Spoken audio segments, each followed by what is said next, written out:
साथियों नमस्ते। मैं उमर फारूक DLMT झुंझुनू। लोकसभा और विधानसभा चुनाव में पोलिंग पार्टी रवाना होने से लेकर मतदान कराने तक की प्रक्रिया में मशीन संबंधित जो प्रक्रिया है, किन किन बातों का सावधानी रखनी है और पूरी प्रक्रिया की जानकारी देने के लिए आदरणीय SLMT राजेंद्र जी कपूरिया जी को मैं आमंत्रित करता हूं कि वो आप आएँ और पूरी जानकारी दें। आदरणीय कपूरिया जी। नमस्कार साथियों, नमस्कार। मैं राजेंद्र सिंह कपूरिया, प्रशासन प्रकोष्ठ झुंझुनू DLMT। मैं आज आपको विधानसभा और लोकसभा चुनाव के दौरान EVM जो हमारी मशीन है, जिसमें 3 यूनिट होती हैं, CU है, BU है और VVPAT है, इन तीनों की सामग्री प्राप्त करने से लेके और पोल ख़त्म होने तक की पूरी प्रोसेस किस प्रकार से रहेगी, इन मशीनों के साथ पीठासीन अधिकारी या पोलिंग पार्टी को किस तरह से कार्य करना है, वो संपूर्ण प्रक्रिया हम बताएंगे। आप जब चुनाव कराने जाओगे तो आपको सामग्री जब दी जाएगी तो इस प्रकार से 3 यूनिट के कैरी बॉक्स दिए जाएंगे। इन तीनों यूनिट के ऊपर उनके एड्रेस टैग लगे होंगे जिस बूथ पे आप निर्वाचन करवाने जा रहे हो। तो सबसे पहला काम आपका ये होता है कि तीनों जो यूनिट हैं उनके ऊपर जो एड्रेस टैग है उससे आप मिलान कीजिएगा कि उसी बूथ की मशीन आपको मिली है जिस बूथ पे आप इलेक्शन करवाने जा रहे हैं। और दूसरी बात ये है कि आपको ये भी देखना होता है कि जो एड्रेस टैग है उसके ऊपर उस मशीन का एक सीरियल नंबर लगा हुआ है। अंदर जो मशीन है वो उसी सीरियल नंबर की है, कहीं ऐसा तो नहीं है कमीशनिंग के दौरान कहीं कोई एक्सचेंज हो गया तो डिफर सीरियल नंबर की मशीन आपको अलॉट हो गई। ये 2 चीज़ें आप इसमें टैली कीजिएगा। इसके बाद में आपको तीनों मशीनों को वहाँ जोड़ के नहीं देखना है, ये हार्ड एंड फास्ट अपने जहन में आप बैठा लीजिएगा कि जब आपको सामान मिलता है तो तीनों मशीनों को जोड़ के नहीं देखना है। आप उनको मैनुअली किस प्रकार से देखेंगे उसकी मैं प्रक्रिया बताता हूँ। पहले आप CU को, इस कैरी बॉक्स को आप खोलेंगे। CU के कैरी बॉक्स को खोल के आपको जो चीज़ देखनी है वो ये देखनी है कि ये जो एड्रेस टैग हैं वो सही तरीके से लगे हुए हैं, क्योंकि ये RO या ARO लेवल पे सील होते हैं। और ये जो पिंक पेपर सील लगी हुई है ये FLC के दौरान लगी होती है, ये भी बिल्कुल सुरक्षित अवस्था में है। और मशीन का जो सीरियल नंबर है वो पीछे भी लगा होता है। FLC के दौरान जो स्टिकर लगा हुआ है ग्रीन कलर का, इस स्टिकर भी ये सीरियल नंबर लगा होता है, इसको भी आप चेक कीजिए। सभी चीज़ों का आपकी मिलान होता है, इसका मतलब ये मशीन आपके बूथ की है। तो आप वहाँ जब सामग्री ली जाती है तो सबसे पहला काम आपका होगा इसके पावर बटन को ऑन करके बैटरी का स्टेटस, डेट वगैरह, टाइमिंग वगैरह ये आप चेक कर लीजिए कि बैटरी कहीं लो शो तो नहीं कर रही है। यदि बैटरी का स्टेटस आपके 95, 90 से अबो आ रहा है तो इसका मतलब वो आपकी बैटरी अच्छी स्ट्रेंथ में है। उसके साथ साथ विशेष ध्यान देने वाली बात यह है कि उस दिन का टाइम और वो क्लॉक वो सही स्थिति में वो बताए। यदि क्लॉक में, टाइम में किसी प्रकार का कोई डिफेक्ट शो हो रहा है तो ऐसी मशीन आप इलेक्शन के लिए साथ में न ले जाएं, बल्कि वहाँ आपके ARO और RO के नोटिस में लाएं ताकि आपकी मशीन एक्सचेंज हो सके। मशीन को जो ही आप चेक कर लें, चेक करने के बाद में इसका पावर बटन पीछे से बंद करना नहीं भूलें ताकि कहीं बैटरी आपकी डिस नहीं हो जाए। और इस प्रकार से इसको पीछे से बंद करके और वापस कैरी बॉक्स में पैक कर दें। उसके बाद में आप जो BU यूनिट है उस BU यूनिट को आप देखिएगा कि BU यूनिट आपके ही बूथ की है। एड्रेस टैग से चेक कर लीजिएगा। एड्रेस टैग से चेक करके इसी कैरी बॉक्स के अंदर ही आप इसको देख लें कि जो थंब व्हील है वो थंब व्हील यदि आपके पास वहाँ उम्मीदवारों की संख्या नोटा सहित 16 है तो ये 01 पे रहना चाहिए, और यदि नोटा सहित 16 से ज़्यादा है तो आपको 2 BU यूनिट मिलेंगी। ऐसी स्थिति में थंब व्हील का जो मार्क है वो 02 पे रहेगा। ये एड्रेस टैग लगे हुए होने चाहिए आपके ही बूथ के, इसी मशीन के सीरियल नंबर के। ये पिंक पेपर सील दोनों साइड में लगी हुई होनी चाहिए। जो बैलेट पेपर है वो उसी लोकसभा या विधानसभा क्षेत्र से हो और वो सही स्थिति में जो आपको ये लाइन दिखाई दे रही हैं इस लाइन की सही संख्या में लगा हुआ होना चाहिए। और जितने आपके नोटा सहित कैंडिडेट हैं वो सारे के सारे BU के बटन है वो अनमास्क होने चाहिए। ऐसा तो नहीं है कोई बटन आपका ज़्यादा संख्या में खुला हुआ हो या कोई बटन आपका कम संख्या में खुला हुआ हो। आप अपनी VVPAT को चेक कीजिएगा, यहाँ भी एड्रेस टैग लगे हुए होंगे। इस एड्रेस टैग से मिलान कर लीजिएगा कि आपके बूथ की VVPAT है। और VVPAT को एक बार आप चाहो तो बाहर निकाल के इसको चेक कर सकते हो कि पीछे का जो नोब है इसका, ये वाला नोब है, ये हॉरिजॉन्टल अवस्था में होना चाहिए, यानी लेटी हुई अवस्था में होना चाहिए। ये ट्रांसपोर्टेशन मोड कहलाता है। ऐसी अवस्था में रहेगा तो अंदर जो हमने पेपर रोल लगाया है वो पेपर रोल हिलेगा नहीं। यदि ये खड़ी अवस्था में रहेगा तो पेपर रोल हिलने की संभावना होती है। दूसरी स्थिति आप ये देखें कि इस कंपार्टमेंट, नीचे वाले कंपार्टमेंट के अंदर आपके बैटरी लगी हुई है कि नहीं, तो बैटरी की स्थिति आप ज़रूर देखें कि बैटरी लगी हुई होनी चाहिए इसके अंदर, और ये एड्रेस टैग हैं वो लगी हुई अवस्था में होने चाहिए। इस प्रकार से आप विजुअल रूप से वहाँ जब आपको पोलिंग पार्टी को सामान दिया जाता है तो विजुअल रूप से इंस्पेक्शन करेंगे कि आपको जो सामग्री दी गई है तीनों मशीनों की वो उसी बूथ की है और सही हालत में है। इसके बाद आप सामग्री लेके, अन्य सामग्री के साथ तीनों यूनिट को लेके और आप अपने बूथ की ओर प्रस्थान कर जाएंगे। जिस दिन आपका वोटिंग होगा, वोटिंग का जो भी टाइम रहेगा, 7 बजे का, 8 बजे का जो भी टाइम रहेगा, उससे 2 घंटे पहले आप अपने बूथ पे आवश्यक रूप से पहुंच जाएंगे, क्योंकि 1.5 घंटे पहले मॉक पोल की प्रक्रिया हमें आरंभ करनी है। तो कम से कम 2-2.5 घंटे पहले हम हमारे बूथ पे पहुंचेंगे तो आवश्यक अरेंजमेंट कर सकेंगे। आपको वहाँ बूथ पे जाके मशीनों को किस प्रकार से व्यवस्थित करना है वो सारी प्रक्रिया मैं आपको बताने जा रहा हूँ। जब आप बूथ पे पहुंच जाएंगे 2-2.5 घंटे पहले, तो सबसे पहला आपको जो काम करना है वो वोटिंग कंपार्टमेंट बनाना है। वोटिंग कंपार्टमेंट के अंदर आपके वीवीपैट यूनिट रहेगी और बी यूनिट रहेगी। इस बात का ध्यान रखें, भले आप मॉक पोल करवा रहे हो या वास्तविक मतदान करवा रहे हो, आरंभ से लेके और अंत तक दोनों यूनिट है वो वोटिंग कंपार्टमेंट के रहेगी। और सी यूनिट है वो पीआरओ की टेबल के पास जो पीओ 3rd अधिकारी बैठता है उनके पास ये मशीन रहेगी। ये मशीनों की जोड़ने की प्रक्रिया को थोड़ा सा समझ लीजिए। वीवीपैट यूनिट है, 5 मीटर की लीड है, वो सी यूनिट्स के यहाँ से जुड़ेगी। जोड़ने का सही तरीका आप इसको अच्छी तरह से समझ लीजिएगा कि इसमें जो कनेक्टर है उसमें एक हिस्सा रेड कलर का है, एक ब्लैक कलर का है। तो यहाँ जो मेल और फीमेल जिसको बोला जाता है, ये वाला हिस्सा जिधर रेड कलर का है उधर आपको रेड कलर रखना है और जिधर ब्लैक कलर है उधर ब्लैक कलर रखना है। लगाते समय इसको यहाँ से जो लेचेज हैं इनको दबाना नहीं है, बल्कि सीधा लगाना है। सीधा लगा के आप इसको खींच के देखेंगे कि ये लगी कि नहीं, तो आपको पता लग जाएगा कि ये लग चुकी है अच्छी तरह से और ये हिल नहीं रही है। ये इसकी लगी हुई अवस्था है। ऐसे ही आपके पास बीयू के अंदर भी 5 मीटर का वायर होगा। इस 5 मीटर के वायर को आप वीवीपैट यूनिट से उसी प्रकार से जोड़ेंगे जैसे आपने सीयू से जोड़ा है। ये दोनों यूनिट आपके वोटिंग कंपार्टमेंट में रहेंगी। अब आपको मॉक पोल की प्रक्रिया आरंभ करनी है, लेकिन उससे पहले आपको ये देखना है कि आपके पास यदि 2 मतदान अभिकर्ता आ गए हैं, किसी भी पोलिंग पार्टी के या निर्दलीय जो भी हैं, 2 मतदान अभिकर्ता यदि आपके पास 90 मिनट पहले पहुंच गए हैं, 1.5 घंटा पहले पहुंच गए, तो आप मॉक पोल की प्रक्रिया आरंभ कर सकते हैं। और यदि आपके पास 2 नहीं पहुंचे या 1 भी पहुंचा है तो ऐसी स्थिति में आप 15 मिनट का वेट करेंगे।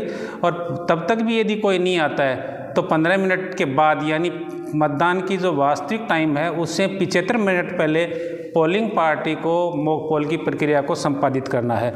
मॉक पोल की प्रक्रिया संपादित करने के लिए जो आपको एक प्रपत्र दिया गया है, उस प्रपत्र में आपको आवश्यक एंट्री करनी है और यहाँ मशीनों के साथ आपको किस प्रकार से कार्य करना है वो प्रक्रिया मैं आपको बता रहा हूँ। सबसे पहला काम आपका है, वीवीपैट में जो ये ब्लैक कलर का नोब है जो ट्रांसपोर्टेशन अवस्था में था, उसको आप खड़ी अवस्था में, वर्टिकल पेपर रोल है वो लूज हो जाए, आसानी से मूव कर सके। उसके बाद में आपको सीयू का ये पावर बटन है ये ऑन करना है। तो ये ऐसा करते ही आपको मशीन के ऊपरी भाग में जो डिस्प्ले दिखाई देंगे वो मशीन से रिलेटेड तीनों यूनिट को वो डायग्नोसिस करेगा, साथ में रियल टाइम और रियल वो डेट भी बताएगी। इसके साथ साथ इस मशीन में से 7 पर्चियाँ भी निकलेगी जो वीवीपैट को खुद को डायग्नोसिस करेंगी। ये 7 पर्चियाँ मशीन के खुद के सेंसर के लिहाज से या अन्य किसी प्रकार की जो इनका एक्टिविटी है उसके लिहाज से खुद को डायग्नोसिस करती हैं। और यहाँ सीयू पे जो डिस्प्ले की प्रोसेस है वो पूरी हो जाए तब हम आगे की कार्रवाई को संपादित करेंगे।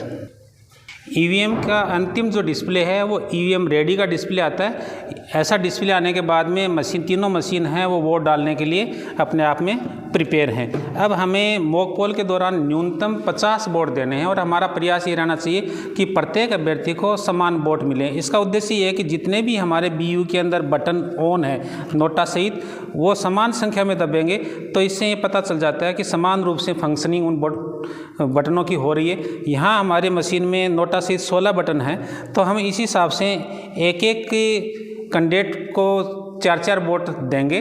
आपके बूथ पे जिस प्रकार की भी व्यवस्था रहेगी उसी हिसाब से आप इसमें बटनों को दबाएंगे, लेकिन कंडीशन ये रहेगी कि न्यूनतम 50 वोट मॉक पोल के दौरान कास्ट होने चाहिए।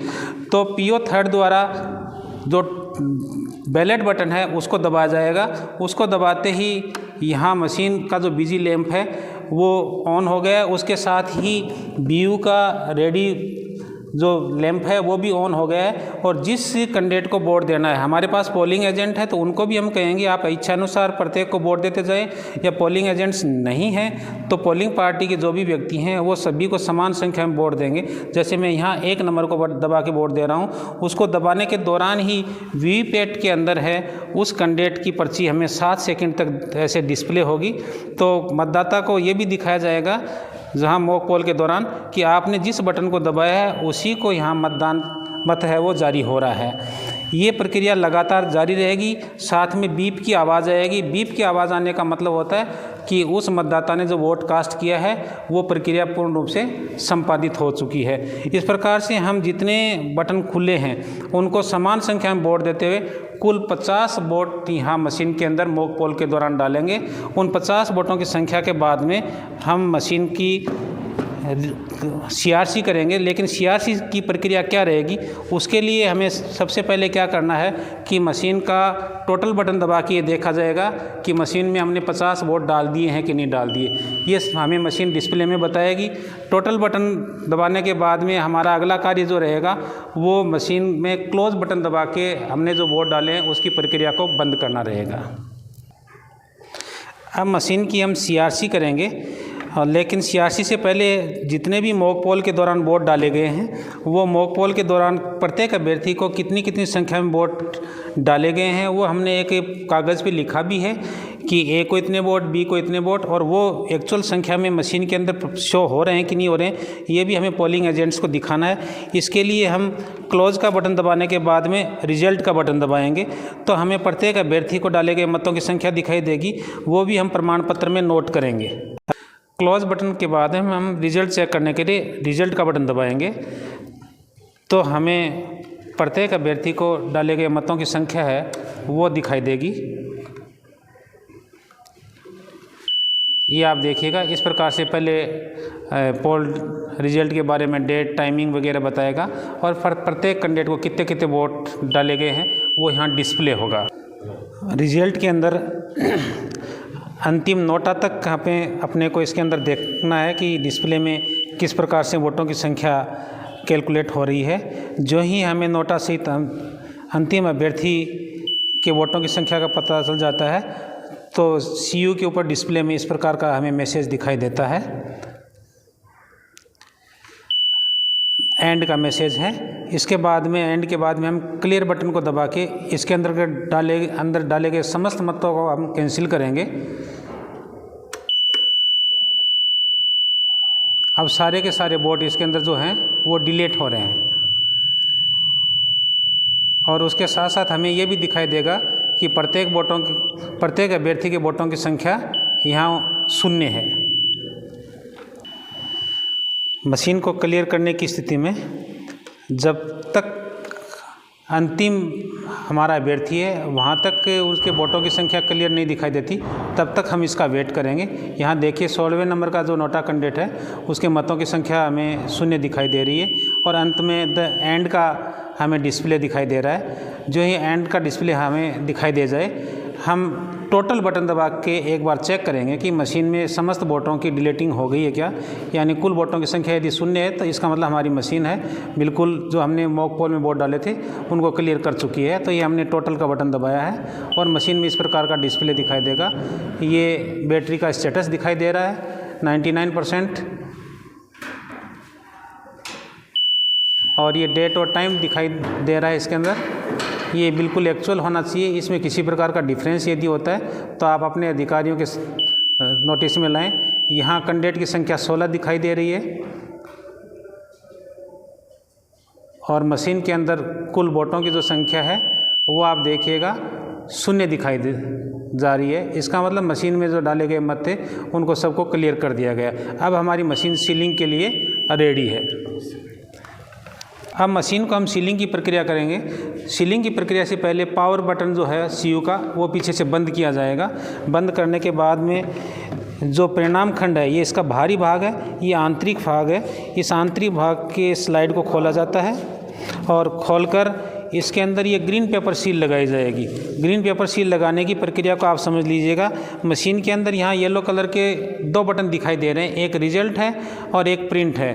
तो ग्रीन वाला भाग जो है ग्रीन पेपर सील का वो रिजल्ट वाले भाग पे रहना चाहिए और रेड वाला भाग है वो प्रिंट वाले पे रहना चाहिए, क्योंकि काउंटिंग के दौरान जो रिजल्ट वाला बटन है उसी को दबाया जाएगा, तो इसलिए ग्रीन को ही काटा जाएगा। इस बात को विशेष ध्यान रखिए। तो हम ग्रीन पेपर सील है वो किस प्रकार से लगाई जाएगी वो देखिएगा। ये आंतरिक खंड है, इसके अंदर हम यहाँ ग्रीन पेपर सील को इसके अंदर से डाल रहे हैं। यदि ग्रीन पेपर सील हमारी लूज है तो हमारे पास यदि कोई कार्डबोर्ड है उस कार्डबोर्ड को लगा के हम इसको टाइट कर सकते हैं। जैसे मैंने यहाँ इसको टाइट किया है, ये हमारा इस प्रकार से ग्रीन पेपर सील लग गई है।